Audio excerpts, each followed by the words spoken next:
Joining me now is former Republican Congressman from Michigan, Fred Upton. Congressman, thank you for being here. Always a pleasure. Appreciate it very much. A big day for you, a busy day for you. You are now the latest Republican to come out and endorse Vice President Kamala Harris. Why now? Why was this the moment when you thought that was appropriate? Well, for me, it was appropriate because I was doing a whole number of bipartisan events throughout Michigan and here in D.C., and I just thought I didn't want to taint that. So I said, you know, people were calling me. I just said, just got to wait till that's over, and then I'll make a decision. But you know, Michigan is a key state, and, you know, as we know, the old famous line, you know, evil only persists when good men stay silent. So I'd like to think I'm a good man, but I'm joining a lot of other former Republican members of Congress, more than 30, in fact, that have now said we're not going to support the incumbent or the former incumbent, President Trump. We're going to go with Harris. Well, let me ask you about that, because you think about Congresswoman Liz Cheney, for example. She's been out campaigning with Vice President Harris. Do you think her support, your support, is it making a difference with moderate Republicans? Do you think it's enough? I think that it does. And again, Michigan is such a complex state. I mean, between the Gaza issue and the UAW, the leadership and some of the rank and file, it's a purple state for a reason. And the big purple areas in Michigan, they're Grand Rapids, they're Kalamazoo, they're Battle Creek, and they're Oakland County in Ann Arbor, which is a little bit to the left, but Oakland County next to it. And what's happened now is between Susan Ford, President Ford's daughter, myself, Joe Schwartz, former Republican colleague, mayor, very popular mayor of Grand Rapids, of Battle Creek, rather, and Dave Trott, former Republican House member, we've all come out and endorsed Harris. And the reason is she can actually, I think, put together a coalition of Republicans and Democrats. She talked about that last night. Immigration, she'll take that bipartisan proposal that Trump was able to stop. She knows about energy independence. You know, I know Tim Walz because I served with him for 12 years in the House. He supported the pipeline, the Keystone Pipeline, when he was in the House. He knows the importance of that, of energy independence. Is this a vote for Kamala Harris and an endorsement for Kamala Harris or against Donald Trump? No, it is for Harris. So for Harris, it's the first time I've ever voted for a Democrat for president. I mean, I've split my ticket before for down the ballot races. I've never voted until now for a Democrat for president. But it's, you know, the world is so complex. We have to work together. It's going to be a divided Washington after the election, and somehow we have to put Humpty Dumpty back together again. Well, you talk about the bipartisan immigration bill. Do you support, broadly speaking, her other policies, or do you still align yourself more closely with Trump policies? For example, he's calling for mass deportation. Well, no, I don't support that, and neither does she, and that was not part of the bill that James Langford helped craft. He looked for more border wall, he looked for more border agents, and he looked for more judges to rule on the asylum cases.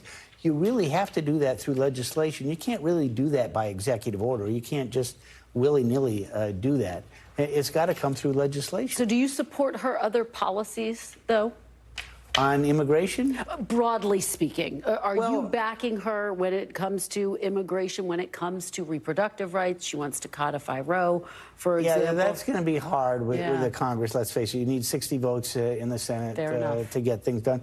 But I supported the effort in Michigan, the ballot initiative 2 years ago, that removed what would have been a ban on abortion, even for life of the mother, as some states now have pursued. Let's talk about Michigan, because you talked about how complex the mix of voters is in Michigan. I've been talking to my sources in Michigan who say, boy, they are really worried, Harris allies, about her ability to win because it is so close, because you have a large swath of voters there who are opposed to the Biden administration's handling of the war in the Middle East, for example. How do you see this playing out in Michigan? How close is this? Do you think she can pull out a win? Yes, she can win. It's razor close right now. And you got to remember, going back to the presidential primary earlier this year, there are more than 100,000 Democrats who voted no preference instead of voting for Joe Biden. The mayor of Dearborn, I don't know him, but he's a Palestinian descent. He has endorsed Trump. So with that comes votes. Endorsements do mean something, and people do look for their leaders for support. But you've got that issue, you've got the UAW issue, the division between some of the worker, rank and file, and the leadership. And Michigan's a purple state. And there's, people, we don't register by party in Michigan, unlike a lot of states. I was with a registered Republican in Illinois yesterday, and she said, I can't vote for Trump. I would vote for a bag of Fritos before I voted for him. But what am I going to do?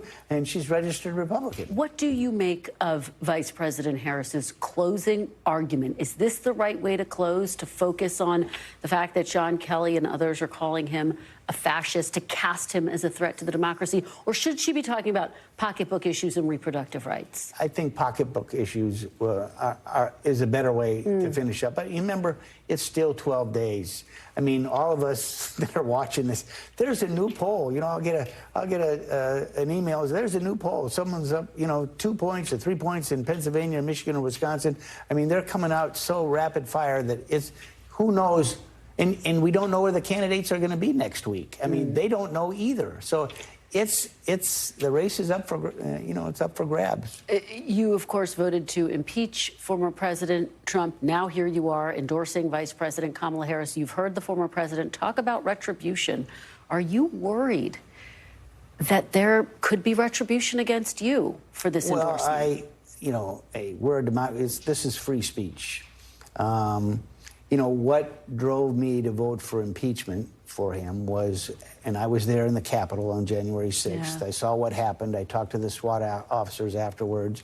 I had a Capitol Hill policeman from my district who I knew, and he described for me what he saw. Big guy.